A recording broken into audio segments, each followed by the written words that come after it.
어려운 경제 상황에서도요, 이렇게 자신들만의 경쟁력을 앞세워 매출 1조의 목표를 달성한 기업들이 적지 않은데요. 그 뒤에는 과연 어떤 노력들이 있었을까요? 최근 초고속 성장을 거듭해서 매출 1조 원 달성의 고지를 바로 눈앞에 둔 기업들을 통해서 그 답을 찾아보도록 하겠습니다. 매출 1조 기업의 성장 동력, 다음 인물을 통해서 함께 알아보시죠.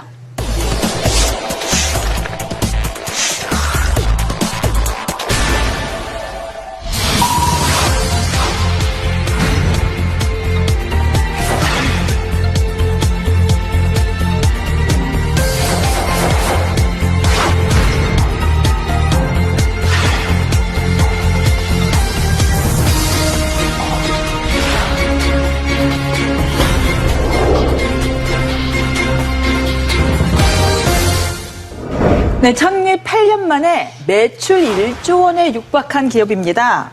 조금 이 생소한 이름일 수 있는데 바로 애터미. 애터미의 박한길 회장이 첫 손에 꼽혔는데요. 어떤 기업인지 좀 모르는 사람이 많을 것 같습니다. 아메이는 많이 들어보셨죠? 그렇죠. 국내 1위 다단계 업체. 애터미는 그 뒤를 맹추격하고 있는 국내 2위 다단계 업체입니다. 2위예요. 상당히 큰 업체라고 네. 볼 수 있는데 네. 20년 가까이 월급쟁이 생활을 하던 박한길 회장이 우연히 호주에 출장을 갔었다고 합니다. 거기 가서 이제 다단계, 즉 네트워크 마케팅이라고 이제 많이 부르죠. 그 마케팅에 대해서 접하게 되고 알게 되면서 이제 관심을 가졌다고 하고요. 한국원자력연구원, 여기에서 건강식품을 개발하게 되는데 이걸 전담해서 판매하는 유통회사를 만들게 된 게 바로 애텀이라고 하는 회사예요. 네. 그래서 이 원자력연구원에서 시작을 해서 원자를 뜻하는 아톰에다가 아름다울 미자. 그래서 그걸 붙여가지고 애텀이라고 하는 이제 특이한 형태의 어떤 이름을 줬어요.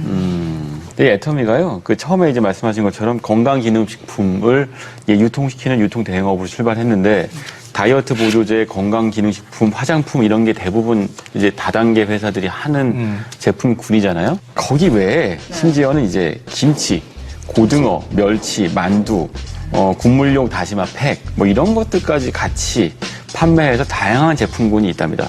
그러다 보니까 2009년 8월에 이제 처음으로 다단계 판매업으로 등록했을 때 그때 매출이 250억 원 매출이었는데 그 다음에 1년 만에 847억 원. 굉장히 빨리 성장하고 있죠. 2014년에 5천억 원. 1조 원 가까이 지금 와 있는 거죠. 네. 오, 대단하네요.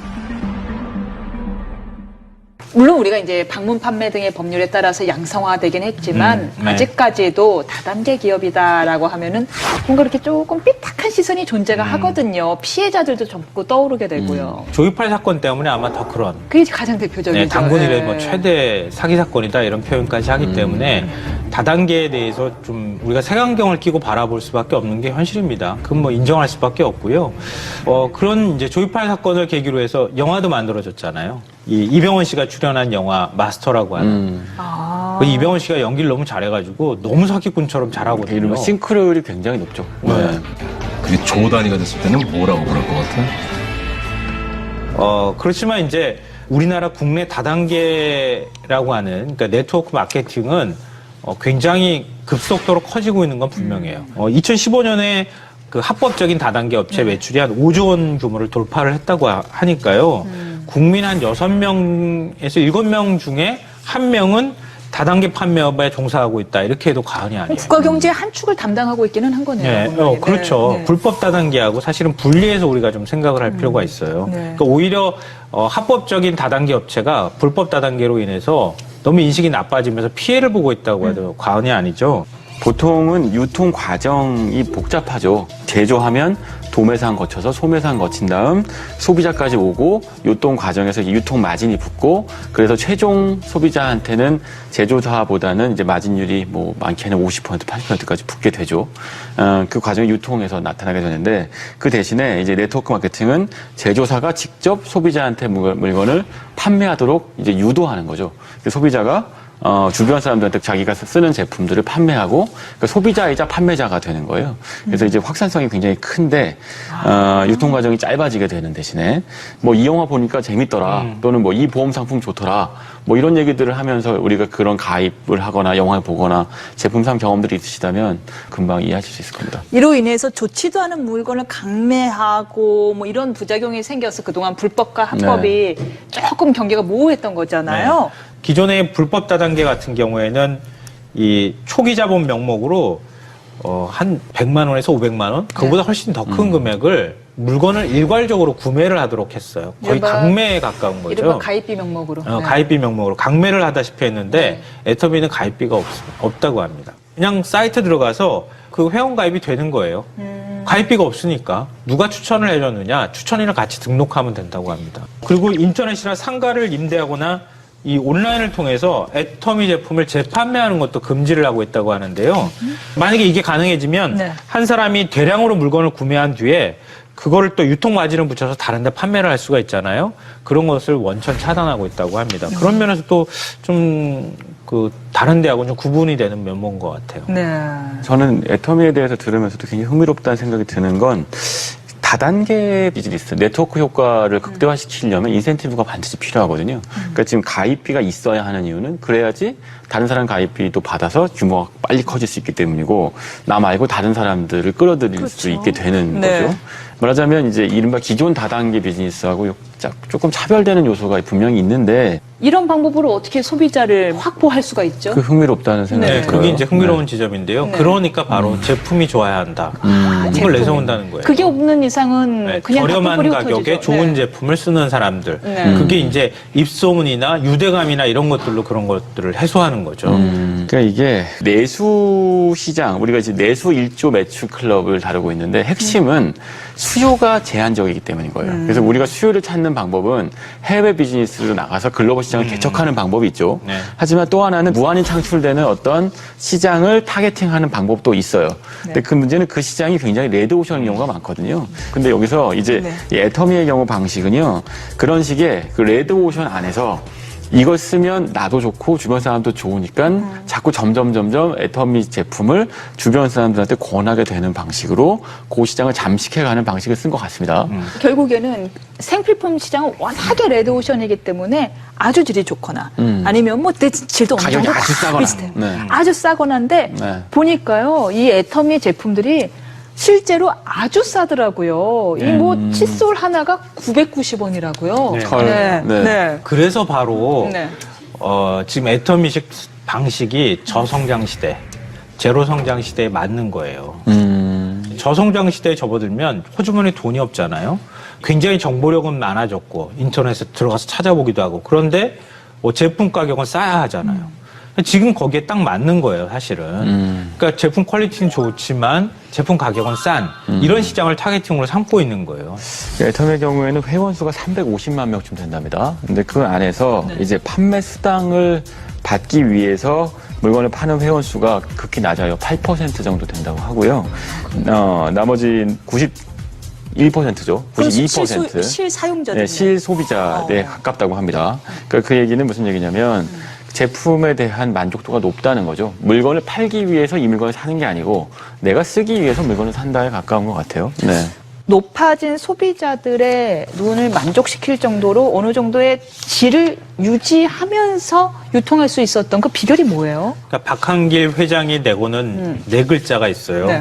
정선상약. 이 철저히 소비자 눈높이에서 좋은 제품을 골라서 최소한의 이윤만 남기겠다 이런 원칙을 계속 고수하고 있다고 하는데요. 그러니까 박한길 회장이 칫솔을 출시하기 전에 이 시중에서 판매하는 칫솔 수십 개를 사다가 직접 막 몇 달에 걸쳐서 써봤다 그래요. 그러니까 다 이거는 뭐가 좋고 이건 뭐가 좋고 막 이렇게 되셨겠네요. 네.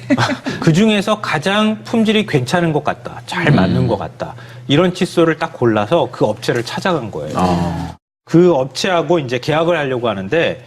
할인가가 그 당시에 1,600원이었다고 하거든요. 개당. 이거를 990원에 나한테 팔아라. 이렇게 얘기를 한 거예요. 그럼 안 팔죠. 당연히 안 팔지. 그 업체 입장에서 1,600원짜리를 990원에 누가 팔겠어요. 그럴 때 이 내세운 조건이 있다고 합니다. 첫째, 칫솔을 연간 1,000만 개 우리가 팔아주겠다. 네. 둘째, 원료값을 성금으로 지불하겠다 이렇게 약속을 했다고 합니다. 그러니까 업체 입장에서는 해볼 만한 일인 것 같다 이렇게 해서 이제 납품을 하기 시작했던 거죠. 유통에 대한 웬만한 자신감이 있지 않고서야 그렇게 뭐 성금으로 지급하고 이렇게 대량을 주문할 수는 없을 것 같은데요. 근데 한편으로는 지금 말씀하신 것처럼 싼 값에 많은 걸 주문하는 방식이 뭐랄까요? 홈쇼핑 채널이랑 유통 방식이 좀 비슷해 보입니다. 제조업체들이 가장 고민하는 것은 유통을 어떻게 시킬까죠. 유통이 제일 무서워요. 네, 그것 때문에 유통하려고 뭐 대형 유통마트에 들어가서 그 좋은 자리 차지하려고 비싼 값을 내는 거 아니겠습니까? 네. 근데 사실은 대형 유통마트에 입점하고 그 유통되는 비용도 상당해서 소비자한테 전가되는 부분이 있는데 애터미를 이용하면 네. 그 비용이 절감되는 거죠. 그 덕분에 제품값도 싸지게 되는 거고, 그러니까 유통망을 이용할 만한 가치가 있다고 보는 거예요. 아까 이제 칫솔 저도 990원짜리가 1000만 개라는 얘기는 좀 놀라운데 대규모 대량 판매 유통망을 확보한 덕분에 애터미하고 계약을 맺으면 그 제조업체가 상당히 큰 대박이 나는 경우들이 많다고 합니다. 예를 들면 그 칫솔 업체죠. 디오텍 코리아의 경우에는 네. 그 납품 전 2009년에는요 매출이 5억 4천만 원 정도였대요. 2014년에 99억 원이랍니다. 엄청난 성장을 했죠. 이런 사례들이 꽤 있다고 하는데요. 이런 거 보면 유통망으로서 애터미의 파워가 좀 입증되는 부분이 있는 것 같네요. 네. 국내 1호 연구소 기업으로 등록된 콜마 B&H라고 하는 기업이 있는데요. 화장품에서 한국 콜마는 아시는 분들이 좀 여자들은 있을 다 거예요. 알죠. 네, 네. 근데 한국 콜마하고 한국 원자력 연구원이 함께 출자해서 만든 기업이에요. 건강기능식품하고 고순도 화장품을 만들어서 애터미에 납품을 이 기업이 했어요. 근데 2016년, 그러니까 작년 기준으로 해서 시가총액이 9,700억 원대가 됐다고 합니다. 아, 상장 기업이에요? 그래요? 유통망을 정말 절실히 원하는 기업들이 지금 애터미 같은데 유통을 태우게 되면 그러면 네. 제품이 검증만 된다고 하면은 순식간에 굉장히 빠른 속도로 판매가 되고 그 기업이 성장하도록 하는 밑거름이 될 수 있다는 거죠. 그 구슬도 깨어야 보배라고 이게 정말 좋은 구슬을 만들어 놓고서도 이 실을 깨지 못해 갖고는 물건을 판매하지 못해서 결국 처분하는 제조업자들 많이 봤거든요. 그럼요. 있죠. 그러면 지금 애터미처럼 이 다단계 즉 네트워크 마케팅을 통해서 성공한 또 다른 사례가 있나요? 뭐 대표적인 케이스가 웅진이 있겠죠. 웅진, 그러네요. 웅진은 뭐 네. 방판의 뭐 교과서 같은 네. 곳인데 네. 97년 외환위기 때 매출이 급감했을 때 그때도 방문 판매 덕분에 이 위기를 극복했어요. 웅진을 구하는 건 늘 방문 판매인데 또 하나는 이제 전형적으로 아모레퍼시픽 옛날 있죠. 태평양 시절에. 네, 맞습니다. 역시나 이제 방판 사업 덕분에 유통 혁명을 일으켰고 지금도 역시 2014년 기준으로 방문 판매원이 한 3만 5천 명 정도 있다고 하네요. 다단계 하면은 조금 뭐 약간 꺼림직하게 느꼈던 사람들도 아모레퍼시픽이나 웅진 이야기를 듣고서는 그렇죠. 다단계라고 해서 꼭 그렇게 뭐 이렇게 삐딱한 시선으로 볼 건 아니겠다라는 생각이 들 것 같아요. 이미 우리 일상생활에 네. 많이 다단계 판매 방식이 적용되고 네. 있다는 거예요. 레조션에 접근하기 위한 방식은 두 가지 중에 하나입니다. 하나는 엄청난 마케팅 비용을 쏟아부어서 사람들이 머릿속에 갖고 있는 브랜드에 대한 인식을 바꿔버리는 거죠. 이른바 이제 그 공중전이죠. 융단 폭격을 해서 시장 판도 바꾸는 방법이 있고 아니면 이렇게 다단계, 이건 제가 느낀 게릴라전 같은데 무슨 얘기냐면 그 시장 틈새로 들어가서 사람 면대면으로 이거 내가 써봤더니 너무 좋더라. 라고 이야기해서 하나씩 바꿔나가는 방식인 거예요.